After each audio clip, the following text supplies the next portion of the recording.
మాజీ ఎమ్మెల్యే గుమ్మడి నర్సయ్య మాట్లాడుతూ గతంలో కేసీఆర్ శంకుస్థాపన చేసిన రోళ్లపాడు వద్ద బ్యాలెన్స్ రిజర్వాయర్ నిర్మించాలని ఇల్లందు నియోజకవర్గానికి గోదావరి జలాలు తీసుకురాకుండా వైరా నియోజకవర్గం జూలూరుపాడు చంద్రుగొండ సుజాత నగర్ సత్తుపల్లి ఎన్కూరు ప్రాంతాలకు జలాలు తరలించేలా చేస్తున్నారని ఆవేదన వ్యక్తం చేశారు. సమస్యలపై అన్ని పార్టీలతో కలిసి సీఎంని కలుస్తామని, ఇల్లందు నియోజకవర్గానికి అన్యాయం జరిగితే అన్ని పార్టీలతో కలిసి ఐక్యంగా ఉద్యమిస్తామని అన్నారు.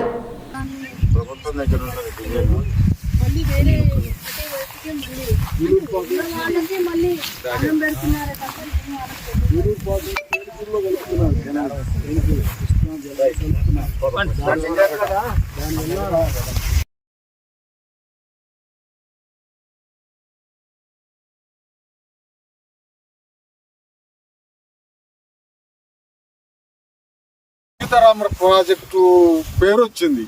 ఈడ సీతారామ ప్రాజెక్టు పేరుతోటి కేసీఆర్ గారు పెద్ద మీటింగ్ కూడా పెట్టి శంకుస్థాపన చేసిపోయిండు.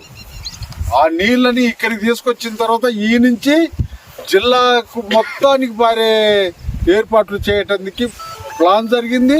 ఆ ప్లాన్ ప్రకారంగా నైషా ఇవన్నీ అయినాయి. అన్నీ అయిపోయిన తర్వాత లాస్ట్కి వచ్చేటప్పటికి రీడిజైన్ అనేటువంటి పేరుతోటి ఈ నీళ్ళు ఇటు ఆ దుమ్ముగూడెం నీళ్ళు ఇటు రాకుండా మళ్ళా ఆ గోదావరి ఆంధ్ర ప్రాంతానికి ఉపయోగపడే పద్ధతుల్లో తీసుకుపోతున్నారు. ఆ పద్ధతుల్లో మొన్న తుమ్మల నాగేశ్వరరావు గారు వ్యవసాయ శాఖ మంత్రి మోటార్ లాంచ్ చేయడం కూడా జరిగింది. ఇక్కడ ఉన్నటువంటి ఈ జిల్లాకు సంబంధించి కానీ ఇల్లెందు నియోజకవర్గానికి సంబంధించి కానీ ఎప్పటి నుంచో ఎదురు చూస్తున్నటువంటి ఈ ప్రాజెక్టు నీరు, ఈ గోదావరి నీరు ఇటు రాకుండా మళ్ళా గోదావరి అమ్మటే పోతున్నటువంటిది పీకపోయినటువంటి పరిస్థితి. అందుకని మేము ఇప్పుడు మా డిమాండ్ ఏంటంటే ఇల్లెందు కాన్స్టిట్యున్సీ మొత్తం కూడా ఈ గోదావరి నీళ్ళతోటి సస్యశ్యామలం కావాలని ఇల్లెందుకు జరుగుతున్నటువంటి ఇబ్బందిని వారికి వివరించి 3220 కోట్ల రూపాయలతోటి ఇల్లెందు నియోజకవర్గంలోని అన్ని మండలాలు సస్యశ్యామలం అయ్యేటట్టుగా ఈ రోళ్లపాడుని కేంద్రంగా చేసుకుని టేకులపల్లి మండలం మొత్తం కూడాను పచ్చగా విరసిల్లేటట్టుగా మరలా డిపిఆర్ని కూడా మరి అడ్మినిస్ట్రేటివ్ శాంక్షనింగ్ కూడా తీసుకోవడం జరిగింది. ఫైల్ అంతా కూడా 3220 కోట్ల రూపాయల ఫైలు మరి ఫైనాన్స్ దగ్గర పెండింగ్ ఉండే ఈ లోపల ఎలక్షన్స్ వచ్చినాయి. ఈనాడు కూడా మరలా ఇల్లెందుకు అన్యాయం చేయడానికి మరలా అదే మంత్రి గారు, ఇప్పుడు 3 మంత్రులు ఉన్నారు, మరలా ఇక్కడ ఉన్నటువంటి అదే ఎమ్మెల్యే కోరం కనకయ్య గారు ఉన్నారు. మరొక్కసారి ఇల్లెందు నియోజకవర్గ ప్రజలకు, ఇల్లెందు నియోజకవర్గ ప్రాంతానికి మరలా అన్యాయం చేయబోతున్నారు. ఎట్టి పరిస్థితిలో ఇది సహించబోయేది లేదు.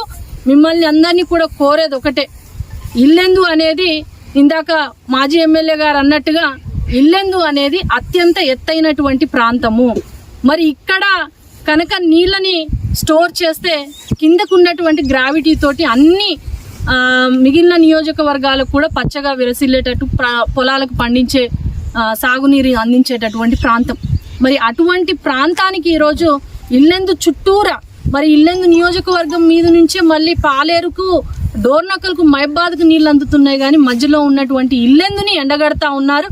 మరి ఏదైతే డిపిఆర్ ఓకే అయ్యి 3220 కోట్లు బీఆర్ఎస్ గవర్నమెంట్ ఇచ్చిందో అదే మరి ప్రాజెక్ట్ని కొనసాగించే విధంగా, ఎందుకంటే గ్లోబల్ ఏజెన్సీ వాళ్ళు కూడా సర్వే చేయడం జరిగింది. దాదాపుగా 8 కోట్ల రూపాయలతోటి పూర్తి స్థాయిలో ఎక్కడ అటవీ ప్రాంతం ఉంది, ఎక్కడ సింగరేణి రైల్వే ప్రాంతాలు ఉన్నాయో వాటన్నిటిని కూడా సవరిస్తూ పూర్తి స్థాయిలో సర్వే చేయడం జరిగింది.